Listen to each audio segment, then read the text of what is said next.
Hi beautiful people, I hope कि आप से बहुत अच्छे हैं, आप से बहुत खुश हैं और हमारे यूट्यूब चैनल पर आपका स्वागत है।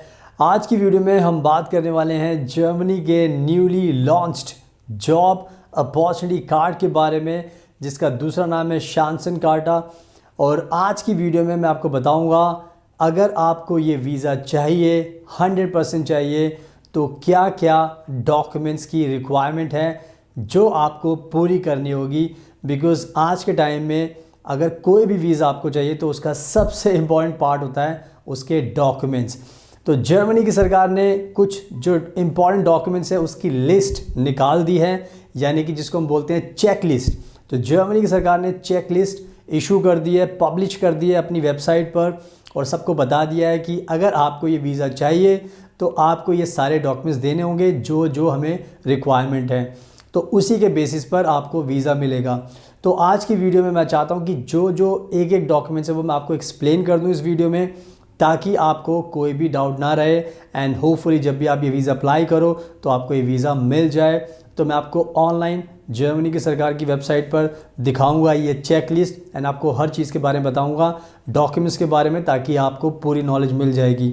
So now without wasting further time let's get started. So video के स्टार्टिंग में मैं सभी को बताना चाहता हूँ कि ये जो जर्मनी का जो जॉब अपॉर्चुनिटी कार्ड है, इसमें आपको हर एक डॉक्यूमेंट का ध्यान रखना है, क्योंकि आपकी छोटी सी गलती, आपकी छोटी सी मिस्टेक आपको वीज़ा रिफ्यूज़ करा सकती है। क्योंकि बहुत बार क्या होता है, बहुत सारे क्लाइंट्स हैं जो सोचते हैं कि हमें सब कुछ पता चल चुका है, हम खुद से अप्लाई करेंगे, बट इसके अलावा भी बहुत सारी चीज़ें होती हैं जो आपको नहीं पता होती एंड वीज़ा ऑफिसर उन बेसिस पर आपका वीज़ा रिजेक्ट कर देता है। तो कहने का मतलब ये है कि आपको मेक श्योर करना पड़ेगा कि आपको एक्सपर्टीज़ है ये वीज़ा अप्लाई करने में, आपको मिल सकता है, आपको पूरी चीज़ें प्रोवाइड करनी पड़ेगी। बट अगर आपने कोई दिक्कत, अगर आपने अच्छे से अपनी स्टोरी एक्सप्लेन नहीं की, अगर वीज़ा ऑफिसर को आपके इंटेंशन पर शक हुआ या कुछ चीज़ मिसिंग थी या कोई आपने एप्लीकेशन फॉर्म गलत भर दिया, तो बहुत सारी चीज़ होती हैं जिसकी वजह से आपका वीज़ा रिजेक्ट हो जाता है।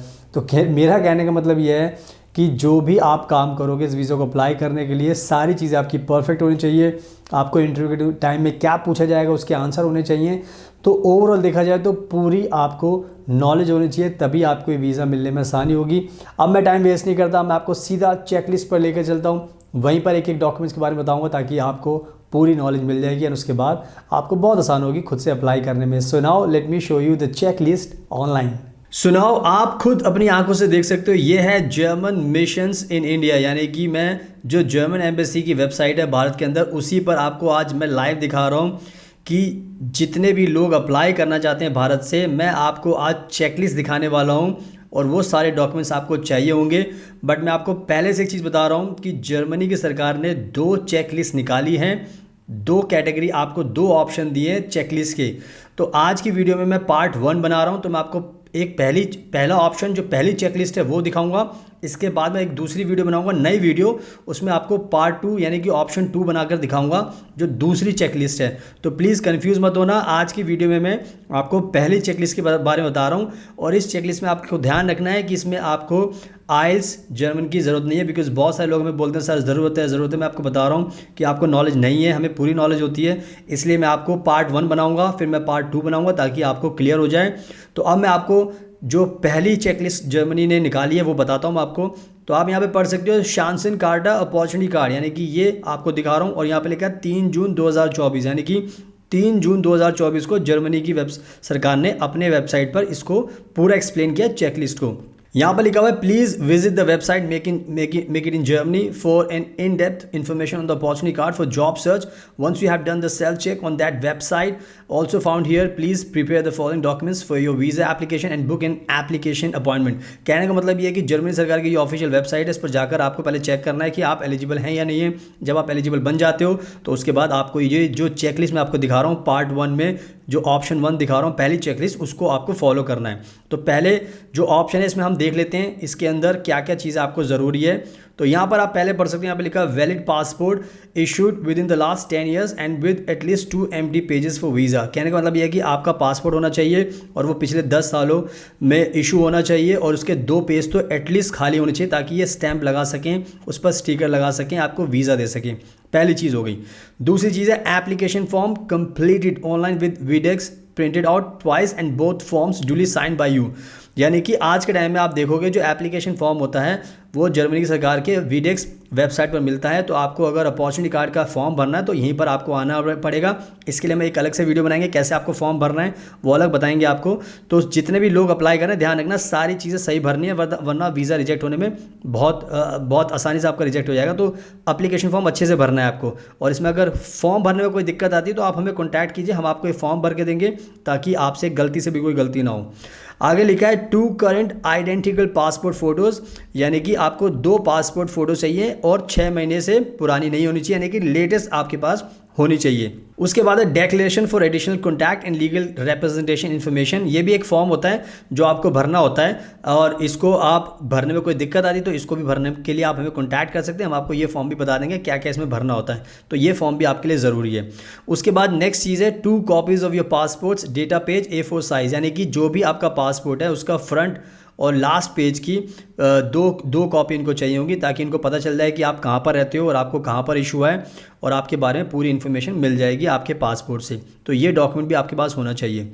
अब बात करते हैं जो नेक्स्ट डॉक्यूमेंट है वो है proof of sufficient financial means, यानी कि जब भी आपके वीज़ा अप्लाई करना तो जर्मनी ने कहा है कि आपको फ़ंड दिखाना पड़ेगा, और उसमें मैं आपको बताऊंगा कि क्या क्या 3 चीज़ें जो आपको ध्यान रखनी है। यहाँ पे लिखा है proof of a Sperrkonto blocked account in Germany with sufficient funds currently amounting to at least 1027 euros month plus sufficient funds for the return flight। कहने का मतलब ये है कि जर्मनी ने साफ कहा है कि अगर आपको ये वर्क वीज़ा चाहिए 1 साल का तो आपके पास हर महीने 1027 यूरो होने चाहिए।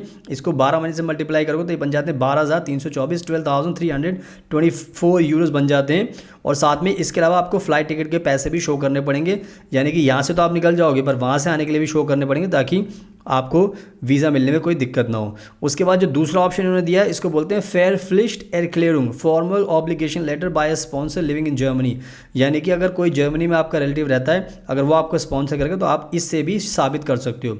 उसके बाद है statements of a current bank account, यानी कि अगर आपको अपनी बैंक अकाउंट भी शो कर सकते हो आप। तो 3 ऑप्शन इन्होंने आपको दिए हुए हैं, तो इसको आपको ध्यान रखना है। उसके बाद जो नेक्स्ट ऑप्शन है वो है proof of accommodation in Germany such as written invitation by friends और फैमिली, होटल बुकिंग और similar must include the actual complete address with street name, name of town and postal code.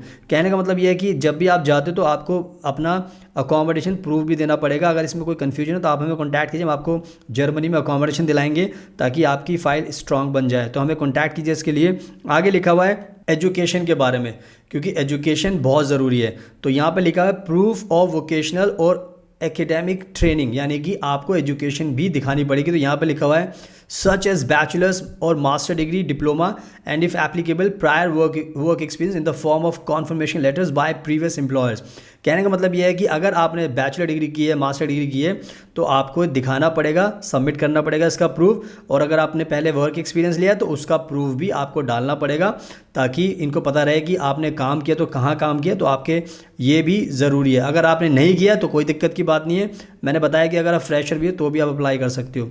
तो इन सब चीज़ों का ध्यान रखना है। अब जैसे मैंने बताया था कि ये पार्ट 1 वाली मैं बता रहा हूँ, तो देखो यहाँ पे खुद भी इन्होंने लिखा हुआ है ऑप्शन 1, यानी कि 2 चेकलिस्ट है इनके पास।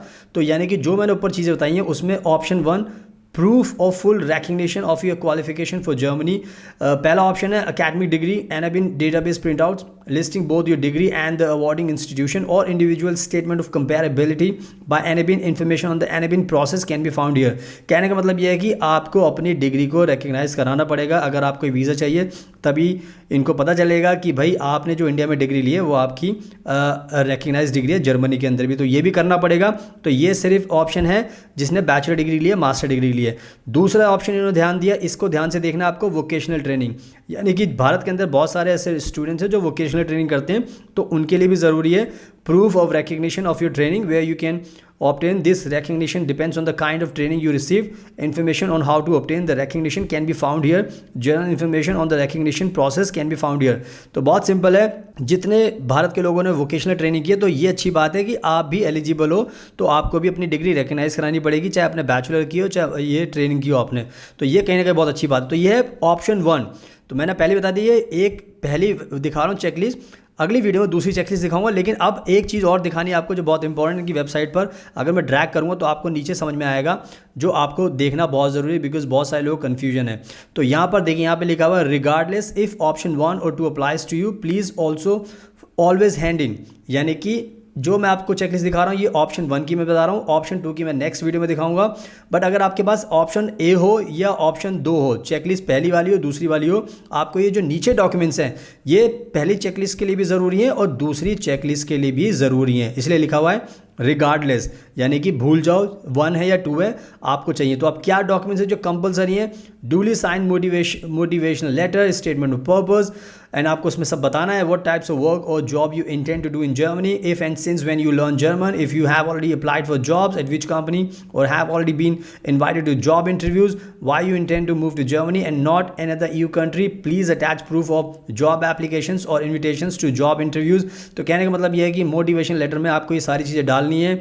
अगर आपने ये सही से प्रूव नहीं किया तो वीज़ा मिलने में दिक्कत होगी। मैं हमेशा बताता हूँ कि हम एक्सक्लूसिव लेटर बनाते हैं, अगर आपको चाहिए गारंटी वाला वीज़ा तो आप हमें कॉन्टैक्ट कीजिए, हम आपका मोटिवेशन लेटर लिखेंगे और ऐसा लिखेंगे कि जर्मन एम्बेसी आपको वीज़ा देकर ही छोड़ेगी। तो हमें इसके लिए कॉन्टैक्ट कर सकते हैं, आप भी खुद से भी बना सकते हो, ये लिखा हुआ है। आगे लिखा हुआ है proof of personal status in India, यानी कि birth certificate of applicant, Aadhaar card, तो यानी कि आपके पास जो बर्थ सर्टिफिकेट है वो भी आपको दिखाना है, आधार कार्ड भी आप दिखाओगे। उसके बाद है करिकुलम वीटे, यानी कि आपके पास CV होना चाहिए जिसमें सब कुछ एक्सप्लेन हो आपके बारे में। और जो ये नेक्स्ट पॉइंट है ये बहुत इंपॉर्टेंट है, if you already are 45 years of age और ओल्डर और you will turn 45 while in Germany to seek a job, attach declaration in regards to provision for retirement, यानी कि अगर आप 35 साल से ऊपर, मैंने बताया सब अप्लाई कर सकते हैं, ऐसा नहीं कि कोई अप्लाई नहीं कर सकता, बट जो भी 45 ईयर्स से ओल्ड है उसको एक फॉर्म साइन करना पड़ेगा, तो ये रिक्वायरमेंट आपको पूरी करनी पड़ेगी। और आगे लिखा है प्रूफ ऑफ हेल्थ इंश्योरेंस, यानी कि आपको हेल्थ इंश्योरेंस भी दिखाना पड़ेगा, उसमें सारी चीज़ें एक्सप्लेन की हुई, उसको पढ़ सकते हो, इंडिया से भी ले सकते हो, जर्मनी से भी ले सकते हो, हम भी आपकी मदद कर सकते हैं इसको लेने के लिए। तो कहने का मतलब ये है कि आपको मैंने बहुत क्लियर समझा दिया है। और लास्ट ऑप्शन है visa fees for further information. Visa fees आपको पता है 7,500 यूरो है, और यहाँ पे लिखा है please prepare 2 identical sets of application, यानी कि 2 सेट बनाने, एक जर्मन एम्बेसी के पास जाएगा और एक VFS के पास जाएगा। तो कहने का मतलब ये कि 2 सेट आपको बनाने हैं। तो आई थिंक मैंने बहुत अच्छे तरीके से बता दिया है, चेकलिस्ट एक चीज़ मैंने आपको बता दी है। तो ये था पार्ट 1 ऑप्शन 1 पहली चेकलिस्ट। नेक्स्ट वीडियो में आपको दिखाऊंगा दूसरी चेकलिस्ट। तो हमारे चैनल को फॉलो कर लेना ताकि आपको कोई कंफ्यूजन ना हो, ताकि आपको सब कुछ पता चल जाए। आई होप आपको सब कुछ समझ में आ गया है। सो इस चेकलिस्ट का आपको ध्यान रखना है। सुनाओ, मैंने आपको बहुत अच्छे तरीके से सब कुछ दिखा दिया है, बता दिया है, समझा दिया है। तो बस अब आपको पता चल चुका है, तो अब आप इसी हिसाब से मेरे एडवाइस को फॉलो कीजिए, सही से अपनी फ़ाइल लगाइए, सारे डॉक्यूमेंट सही से दीजिए, अपनी अच्छे से स्टोरी बताइए, एंड तभी आपको वीज़ा मिलने में आसानी होगी। एप्लीकेशन फॉर्म भी आपको अच्छे से भरना है, ताकि उसमें भी कुछ छोटी सी भी गलती करोगे तो वीज़ा फिर आपका रिजेक्ट हो सकता है। तो सारी चीज़ें सही कीजिए, आपको वीज़ा मिल जाएगा। और अगर आपको ये वीडियो पसंद आई तो प्लीज़ इसको लाइक ज़रूर करना, शेयर करना और हमारे चैनल को सब्सक्राइब कर लेना, ताकि आपको ऐसी यूज़फुल वीडियोज़ देखने को मिलती रहें।